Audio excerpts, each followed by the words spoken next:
Series तकिए की दीवार the pillow wall episode 3 business का दांव और सीक्रेट सहारा दृश्य 1 शहर वापसी और नए नियम स्थान दिल्ली मुंबई शहर आर्यन का अपार्टमेंट पात्र आर्यन ईशा शिमला की यात्रा खत्म हुई और आर्यन और ईशा शहर वापस आ चुके थे। अब वे केवल छुपकर मिलने वाले सीक्रेट कपल थे जिन्होंने भाई बहन का मुखौटा पहन रखा था। ईशा के मामा के गुस्से के कारण उन्होंने मिलने के लिए सख्त नियम बना लिए थे। वे पब्लिक में हमेशा दीदी और बच्चा रहते, लेकिन आर्यन के हाई सिक्योरिटी अपार्टमेंट में वे सिर्फ आर्यन और ईशा होते। एक शाम आर्यन के अपार्टमेंट में वे एक दूसरे को गले लगाए बैठे थे।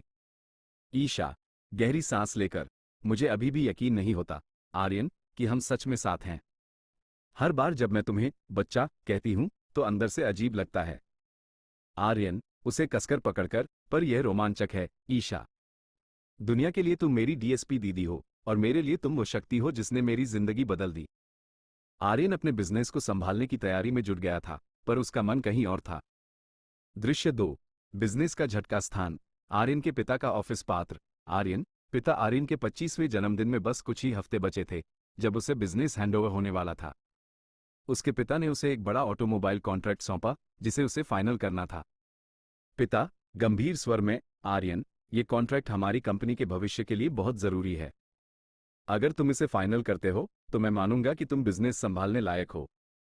आर्यन ने पूरी मेहनत से काम किया, लेकिन अचानक कॉन्ट्रैक्ट की फाइलें गायब हो गईं।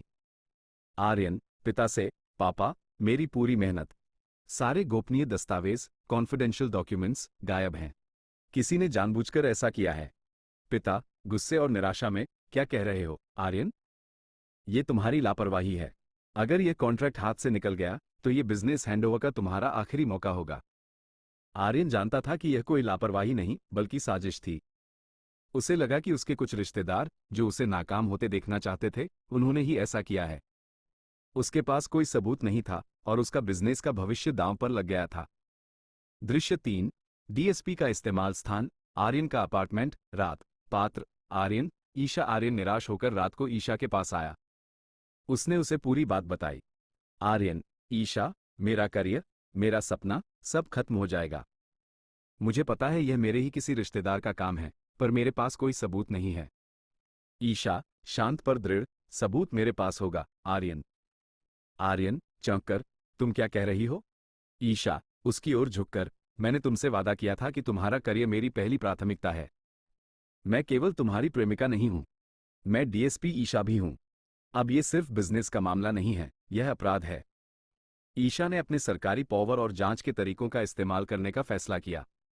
उसने अपने पद और संपर्क का उपयोग करके उन फाइलों की जासूसी शुरू की जो गायब हुई थी। यह एक अत्यंत जोखिम भरा कदम था।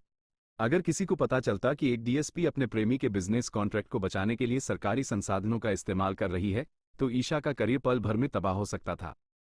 दृश्य 4 सच का खुलासा स्थान पुलिस स्टेशन और आर्यन के पिता का ऑफिस पात्र ईशा आर्यन पिता एक रिश्तेदार 2 दिन की कड़ी गोपनीय जांच के बाद ईशा ने सबूत जुटा लिए। ये दस्तावेज चुराने वाला और कोई नहीं बल्कि आर्यन का वह चाचा था जो सरकारी पद पर था और आर्यन के पिता का बिजनेस खुद संभालना चाहता था। ईशा ने चुपचाप आर्यन को सारे सबूत सौंप दिए। आर्यन अपने पिता के पास गया और सारे सबूत उनके सामने रख दिए। पिता को यकीन नहीं हुआ कि उनका सगा भाई ऐसा कर सकता है। जब उन्होंने सबूत देखे तो उनका गुस्सा और निराशा शर्म में बदल गई। पिता आर्यन को गले लगाकर, मुझे माफ कर दो बेटा, मैंने तुम्हारी काबिलियत पर शक किया, पर तुम्हें ये सब सबूत मिले कहां से? आर्यन ने धीरे से कहा, पापा मुझे मेरी शक्ति ने मदद की। आर्यन का कॉन्ट्रैक्ट बच गया और बिजनेस हैंडओवर का रास्ता साफ हो गया। इस घटना ने पिता के सामने आर्यन की काबिलियत और उसके चुने हुए पार्टनर की ईमानदारी को साबित कर दिया। लेकिन इस सब में एक बड़ा खतरा था।